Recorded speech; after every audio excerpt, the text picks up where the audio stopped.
ingredients and then you'll come up with something. So where do we start here? I would love to get some persimmons. Will you help me sort of haggle? Look at that. Cheers. Do you eat the outside of it too, or just the inside? Just the inside. Yeah, just the inside. It reminds me of like a mango. And what is that over there? It's a used It's like a lemon but an orange mix. Yep. Did we get a bargain? Yeah. Well, we're off to a good start.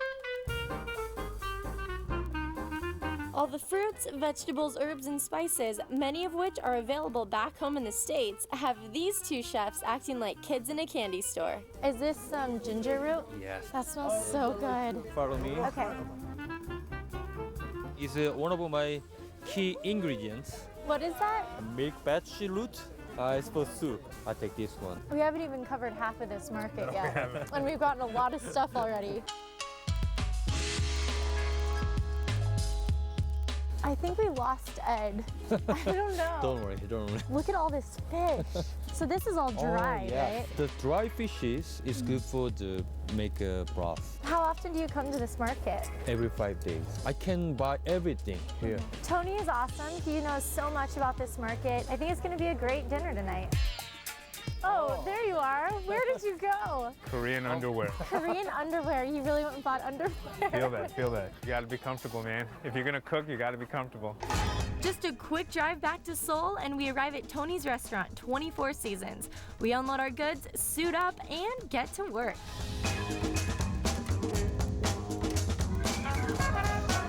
We have all of our fresh market ingredients. What are we making today? I'm going to make a hot soup, and chicken and associated seafood. Which in Korea is known as a haesintong. And as for Edward, I don't know what he's cooking, and apparently neither does he. I think what I'm gonna do is I'm gonna do a play off persimmons, and then we'll sort of incorporate all this other stuff. So whatever you need help with, I'm here.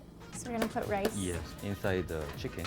So that's ready to cook? Yeah. Now I'm going to make a broth root from is the what we got at market. the From the market. market. Yeah. Then chili. What's Korean food without chilies? Okay, while that boils, I'm gonna check in with Ed. Okay. You wanna get your hands dirty? Yeah, I'm ready. Did you figure out what you're making yet? I'm actually gonna pickle the unripe persimmons, and then I'm gonna make a sauce, and then we're gonna make a salad with some peppers and some chestnuts. Are you comfortable in those new underwear? They're perfect. This is a messy job. That's why I had you do it. With our chicken broth at a boil, Tony starts to add the seafood. Are those alive? Yeah, still alive. Oh my gosh, they're moving. Ah. And Edward finishes off the salad dressing. So what did you add in there with it? A little bit of ginger and a little bit of that yuzu. That is amazing. Good. If I wanted to make this at home, You just have to make sure to find really ripe persimmons. Okay, now ready to go.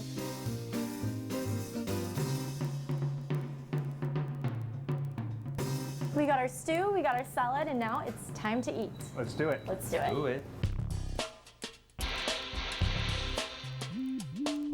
Both of the presentations are so beautiful. All right, well, let's dig in. Time to taste. I try and interpret Korean food through sort of a lens of just really like sort of clean, distinct flavors. I love the texture. So coming up with this just on the fly, this is really good. Oh, thanks. If I put this on my menu, I'm gonna call it the Audrina. You better. I'm gonna hold you to that.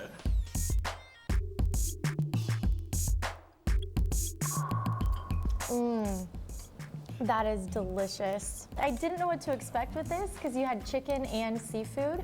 It's a great combination. This is the best version of this dish I've ever had. Really? Yeah, it's amazing. It's really cool to see all the ingredients you guys chose today come to life. Thank you so much. Coming up, these grandmas are packing heat. You gotta eat that whole piece. It's gonna be on fire.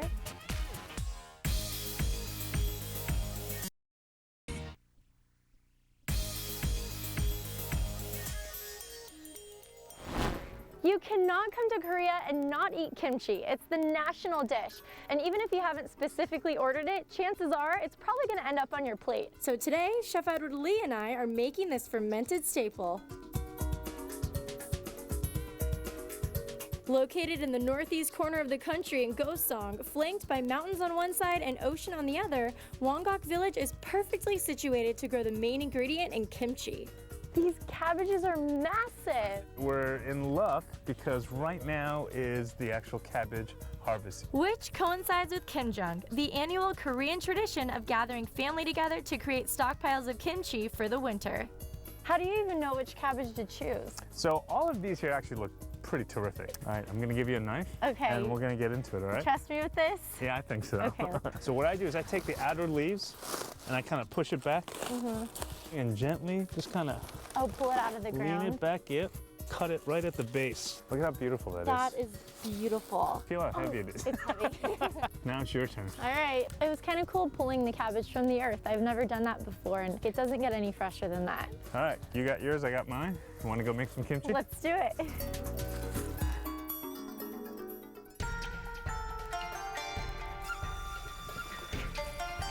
안녕하세요. 안녕하세요. How many 배추? So these ladies have been making kimchi the same way for generations. And you see what they're doing is they're putting the salt in between each layer of the leaf. You want to help them? Yeah. So you don't just sprinkle on top. So there's no real recipe. They really just pass this down from generation to generation. And then underneath, like this. Whoops. They're putting you to work here. I know. How are we doing? Okay? Okay? Kimchi is done in groups, so everyone's kind of assigned a little duty. And our next task is to soak the cabbage for 24 hours. Now we're just ready to add the seasonings. Literally every family will have a different recipe. Here in Wongok, that means chopping up daikon radishes, scallions, chives, and mixing that together with minced garlic, ginger, fish sauce, white fish, and of course, the famous red Korean chili powder. That's a lot of chili in there. This is gonna be spicy. Can I taste one? So as a chef, tasting your food is important. Oh, yeah. And clearly to them too. Here, taste it. 맛있어요. 네, 감사합니다. You gotta eat that whole It's gonna piece. be on fire. It's really good. I am gonna crave kimchi when I go back home. You live in LA, so it's kind of like Go to Koreatown. Korea Central, yeah. Then it's time to roll up our sleeves and start stuffing the pre-soaked heads of cabbage. Trina was great. I was actually very impressed. She was keeping pace with the grandmas. Well, I've learned from the best.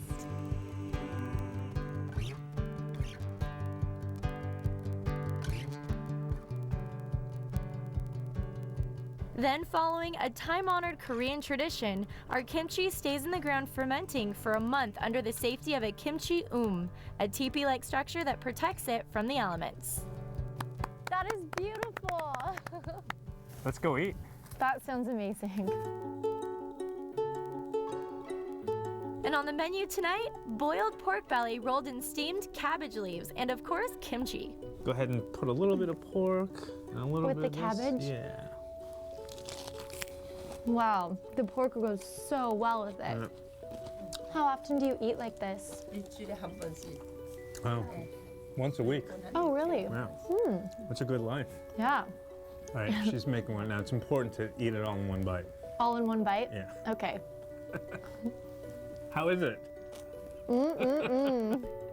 In Korea, it's not rude to talk with your mouth full. Oh, it's not? No, everyone does it. Kimchi's family, kimchi's culture, kimchi's history. In Korea, kimchi goes beyond just food. Before I traveled here to Korea, I had never tried kimchi, and I definitely have a new appreciation for it. Well, how do you say thank you again? 감사합니다. 감사합니다. Korea has been amazing, and I can't wait to seek out everything I've learned and tried here when I get back home. The food, the nightlife, the culture. Getting to dive with the henyo, making kimchi with the grandmas. I mean, these are things that normal people don't get to do. This is an experience I'll never forget. And in the end, I've discovered two things. Korean food doesn't pull any punches, and that I really love soju. I think there's only one way to end this trip. Gombe!